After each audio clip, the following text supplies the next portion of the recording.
Hey guys, how's it going? Today I want to speak about the subject of, does the modern age make global conspiracies more or less feasible?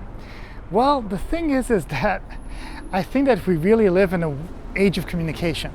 We live in an age where there's a lot of internet, where there's Twitter, Facebook, Instagram, TikTok, all these things that basically let you communicate. And even with all these things that were happening throughout the world, we've been more accustomed to even Zoom and streaming television and streaming radio and all that stuff.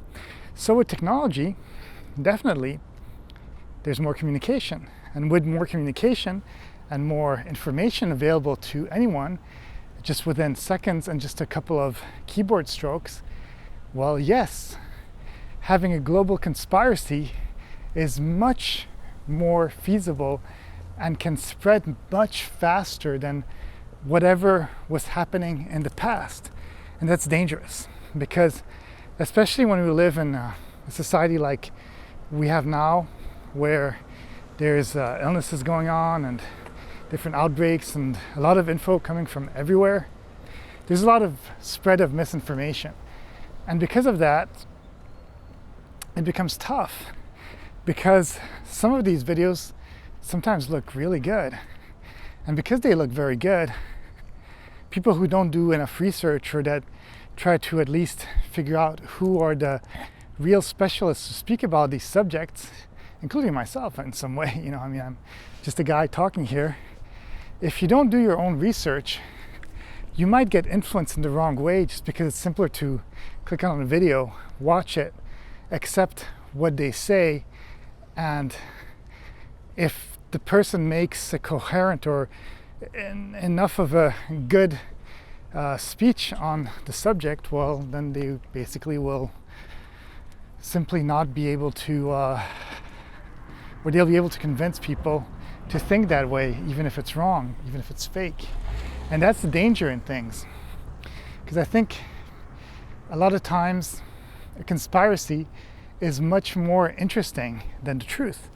And there's even a documentary on Netflix that talks about social media, and where one of the heads of the Twitter platform talks about how a tweet that is fake usually spreads 10 times faster than a tweet that is real. Because, for example, we'll say, hey, aliens have just landed on Earth.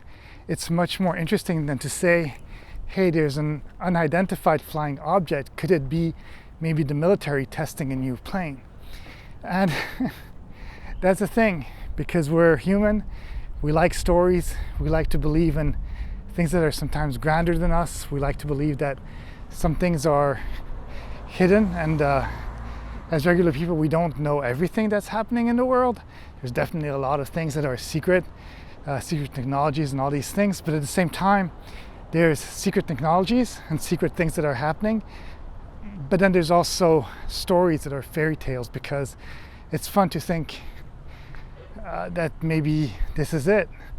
But that's how conspiracy theories start. And again, with the internet and with deep fakes, where they're able to put whoever face they want on somebody else's face, and how we can alter voices and all these things to make them sound as they're somebody else. There's just ways of making anybody pretty much say anything. And that's why conspiracies are scary. And that's why they're going to get even better with time. And they're going to get even more complicated, because people are going to, want to basically, they're going to be able to make videos that are so, basically so good that you're not going to be able to tell the truth from the fake and the fake from the truth. And everything's going to get a little bit more confusing, and it's already getting confusing. So that's what I say is, do your due research.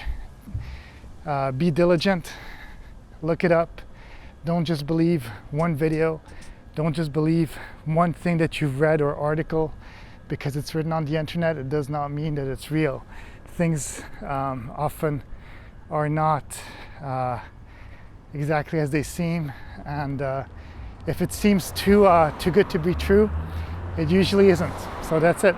That's all I have to say on the subject. Have a great day, and I'll see you guys in the next video. Bye.